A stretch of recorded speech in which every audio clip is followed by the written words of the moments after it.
Hey, it's Cal. So, I just wanted to do a video talking about what I've been going through, and I feel like a cycle that we're about to break through, or I'll just explain it. It's like the pendulum is swinging, and it's not really like it's swinging from left or right, right? Even though that may be one aspect of it, but it's like swinging back and forth. It's like swinging back into our shadow, into our unconscious aspects, into, our shadow oftentimes is like unprocessed emotions that are emotions that we didn't want to feel at one time, so they're not always the best feelings. So it's like swinging back and deeper into ourselves and deeper into shadow, and then swinging out and more into the light, and like pulling ourselves along with that into the light, and pulling more of the light, pulling more of the light back into ourselves in the space that we created for the shadow. So it's like this pendulum swinging farther and getting farther and farther, or closer and closer to source, to this new energy in this light, and then grabbing some of that and then bringing it back into the space we cleared out of our shadow, and then getting deeper and deeper into shadow and clearing that out and creating more space to go farther out. And so it's like this pendulum swinging back and forth. And the way that I'm experiencing this is with my divine life partner, through empathing her and what she's going through. And on my journey 2 years ago, I felt like I really liberated myself, where I was like, let's just say like fearless, where like it's not really about not being afraid. It's about doing something regardless of the fear. And the fear is there to guide you in its balanced sense. Fear is here to keep us safe in its balanced sense. But when we create these egos, which is the brain not connecting in the heart and grounding the energy, it creates these egos that are blind to what's real, blind to love, and blind because they're not plugged into the heart. So we got these we got emotions that are stuck into the heart because we're not able to plug the heart into the brain, and our brain's not able to plug into the heart. So we got emotions that are stuck in our heart and stagnant, that we're clearing out. You could call that hyper time, like the inner dream of the heart, and then the external dream of the brain, which is like the Maya, right? Which people call it's the illusionary world, but that's not how it is. For people to say, oh, all that's in here is real, it's like, no, what reality is about balancing the inner dream of the heart and the outer dream of the brain. And together, you get the mind, or the body, rainbow body, or diamond body, or body of the Buddha. So, full integration into the gut, right? And fully integrating that and grounding that, and cosmic mind, what's up here, into Mother Earth, this is Mother Earth, right? Into the earth, into this reality. So it's all about getting this coherence between the heart and the brain, and the like our small intestine have like neurons that are like almost exactly like the ones in our brain. And then our heart has a tiny space where there is neurons as well, and then there's pacemaker cells of the heart that run off of sodium, potassium, magnesium, which is the 3 electrolytes that create a spark. So a lot of people in the spiritual community talk about the trifold flame of the heart, and that is like the mechanism with elements, with minerals, that creates a spark, or so it's about this merging together. It's about all of this merging together as one. It's not about floating away to another dimension.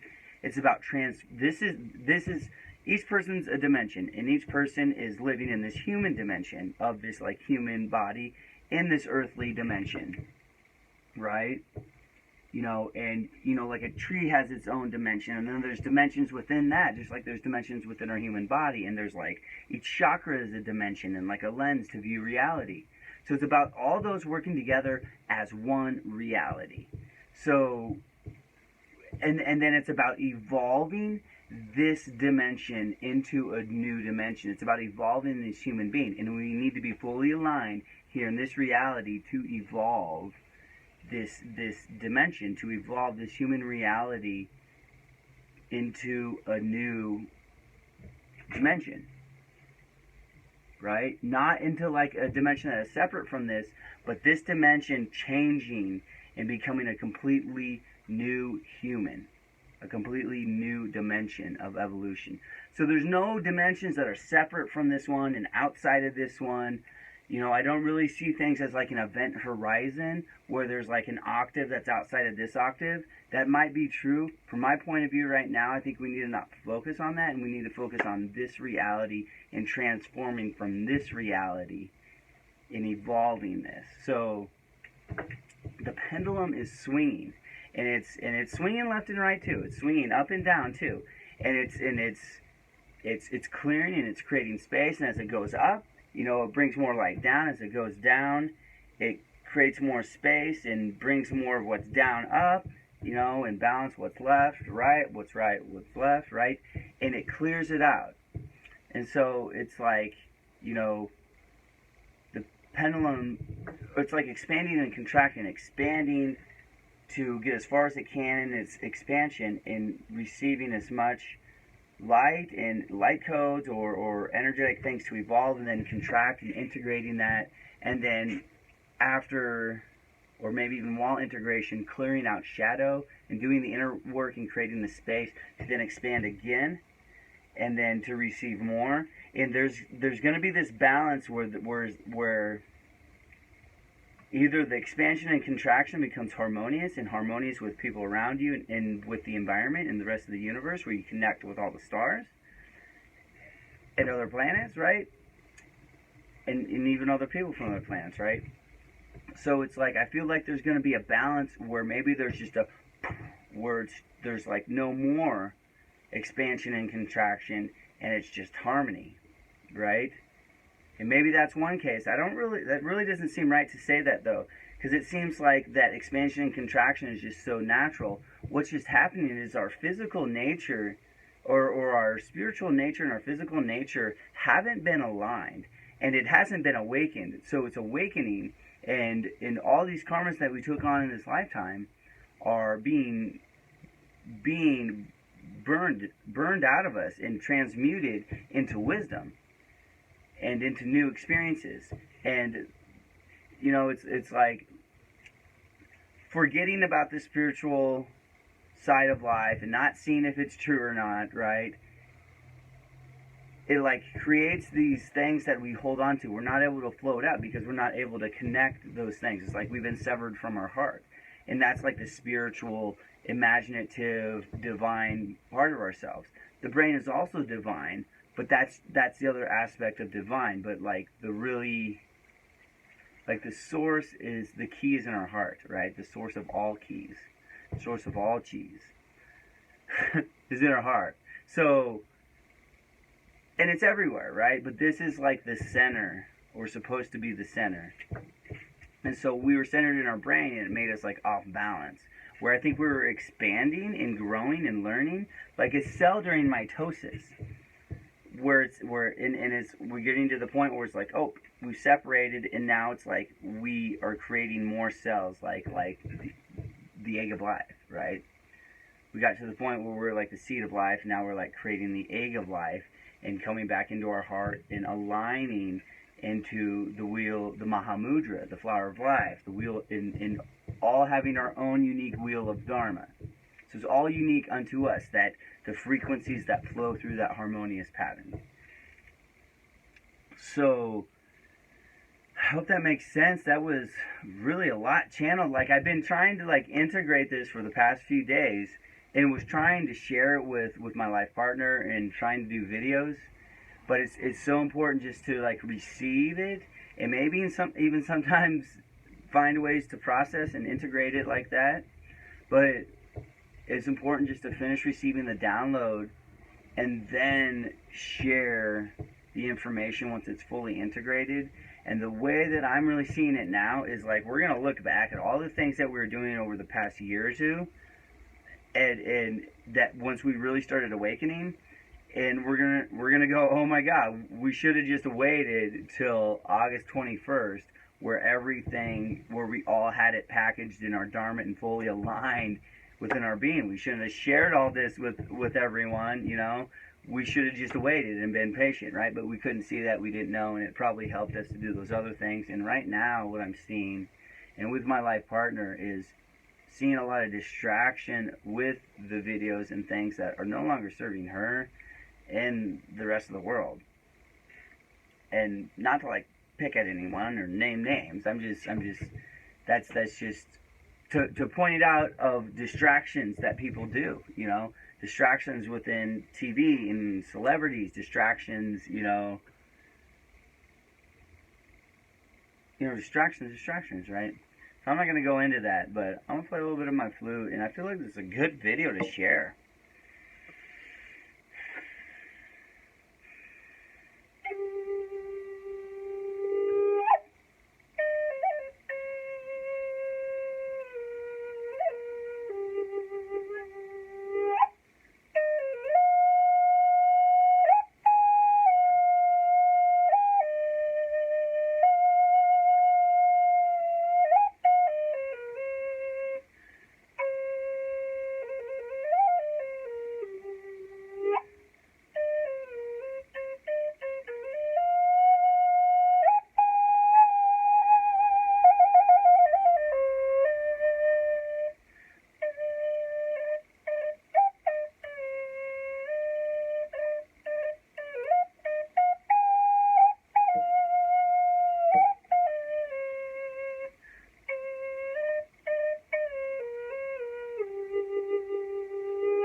So I hope that really helped you in your day and brought some peace and some understanding to what it's like to go through this spiritual awakening of aligning with all parts of your beings, from other planets, from other star systems, from other lifetimes.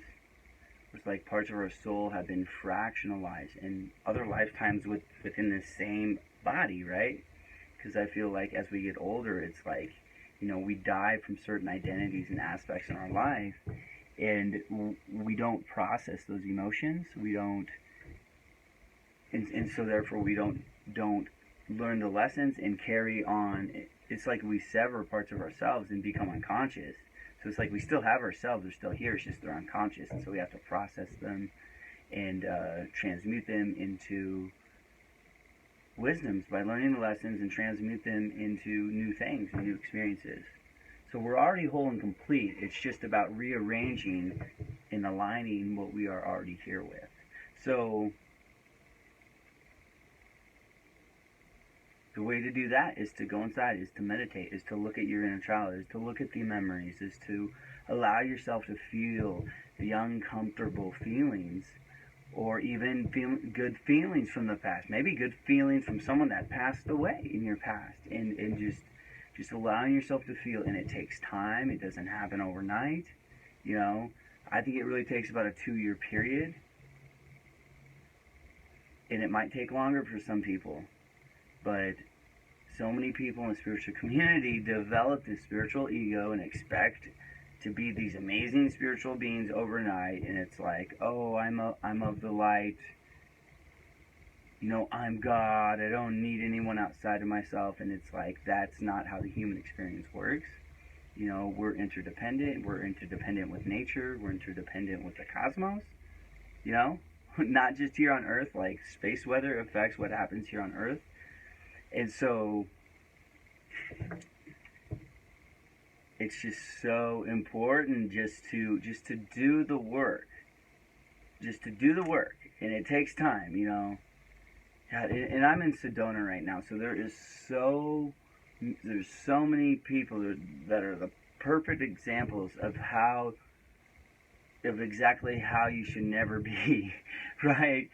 Like, not that there's anything wrong with that, but it's like perfect examples of like ego, the spiritual ego, and being ungrounded. And I've been ungrounded for the past 2 years. I felt very ungrounded, 2 years ago I felt very grounded, and then it was, I just took off.